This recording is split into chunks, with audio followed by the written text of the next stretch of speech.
Do you often just feel like life keeps throwing things at you and you're feeling like everything is getting on top of you?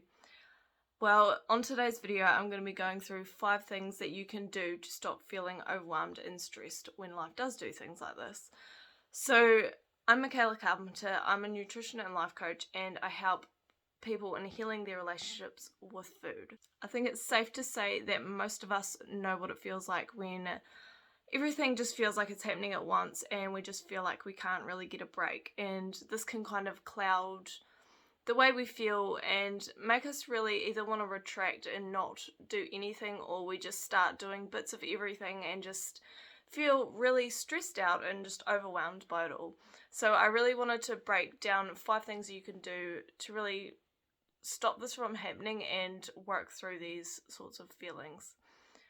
Before we start today, I just wanted to say I have a free masterclass called Start Overcoming Emotional Eating, which I will link below. So if emotional eating is something you are struggling with, make sure you check that out. It has got amazing information in it, and you will walk away feeling a lot more confident in your ability to overcome the emotional eating and where to start. For the first tip I have for stopping or working through the feelings of stress and overwhelm is to take a break. So as simple as this may sound, and as much as it's something you probably already know in your heart and like that is something you should do, it's important to make sure you are doing this.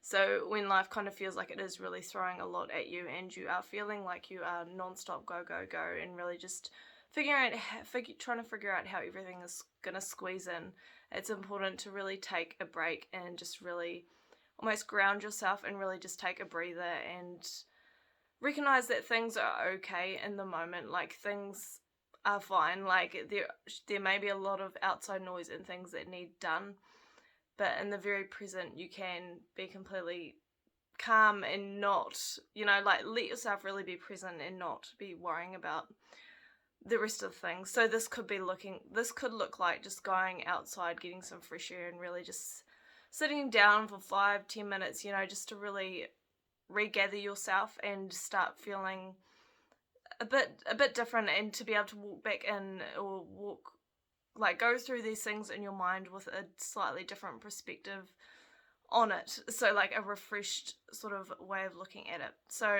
that is my first tip for overcoming those feelings of stress and overwhelm.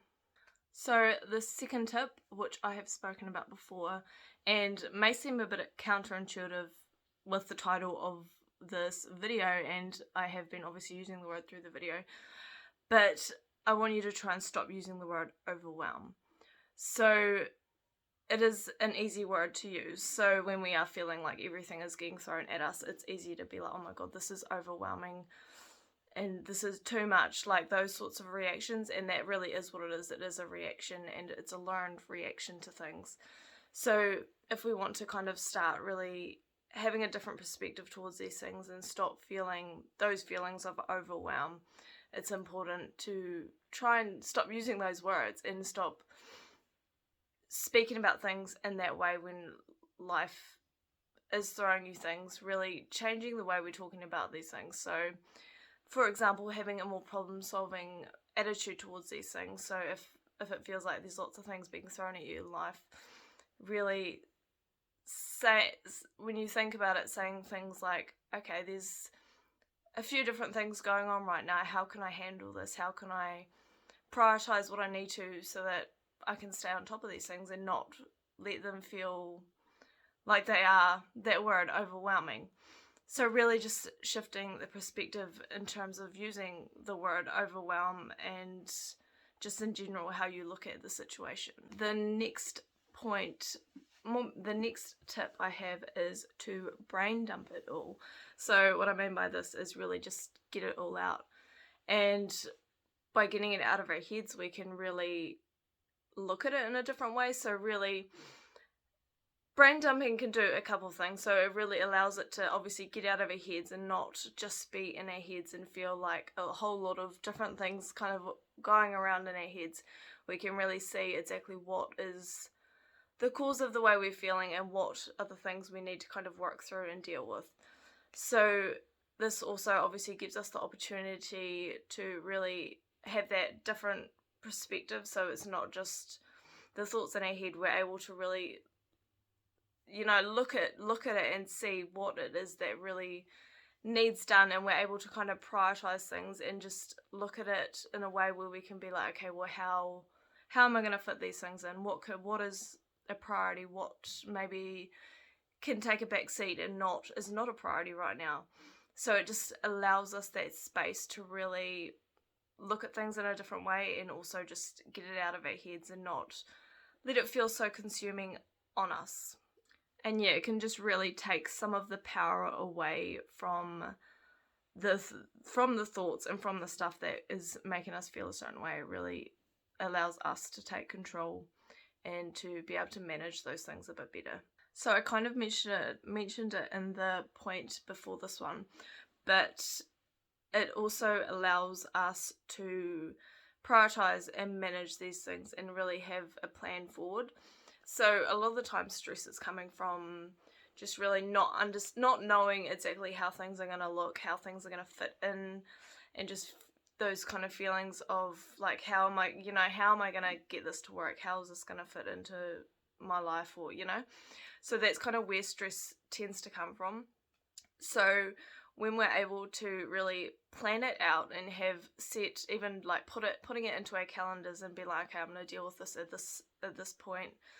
I'm gonna, it allows us the opportunity to, once it's in our calendar, to be like, okay, well, I'm gonna work through this at this stage. I don't need to keep worrying about this. It's right there. Like, I'm gonna be focusing my attention on that on this day at this time, and obviously that may not fully take away those sorts of feelings of stress straight away, but it can definitely alleviate those sorts of feelings. And the more you do it, if you don't do it at all, the more natural it becomes, and the better you get at being able to not let those things that are going to happen in the future really overwhelm and stress you out, because you know that you will come to them and work through them when you get to that day and time, and you're able to truly focus on the tasks that you are doing at the time, like now and here and now, rather than worrying about the future, which is really where stress and even things like anxiety really come from, is that kind of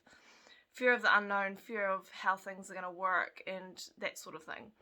So yeah, it really, making that plan can help a lot. So yeah, step number 5, I obviously got ahead of myself, so is to delegate and prioritize what needs done the fastest, and what maybe can be put on the back burner and doesn't need done straight away, or can be put off for a bit.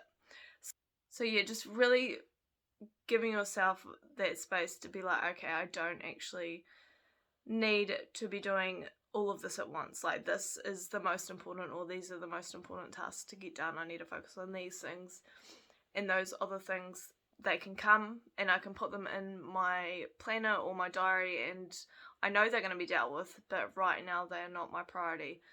And even recognizing if some things may not even need to be done by you, if we can even delegate things to other people, or just find ways around them, like to not let those things overwhelm us and stress us out, because that, we can really, when we sit down and really think about these things, and that's why it is really important to, even that the third step I think it was to brain dump things, because it allows us that time and space to be able to go through these things and really assess what's going on, rather than just letting it stay in our head, going around in circles and not getting anywhere, or making really slow progress and feeling not great about it.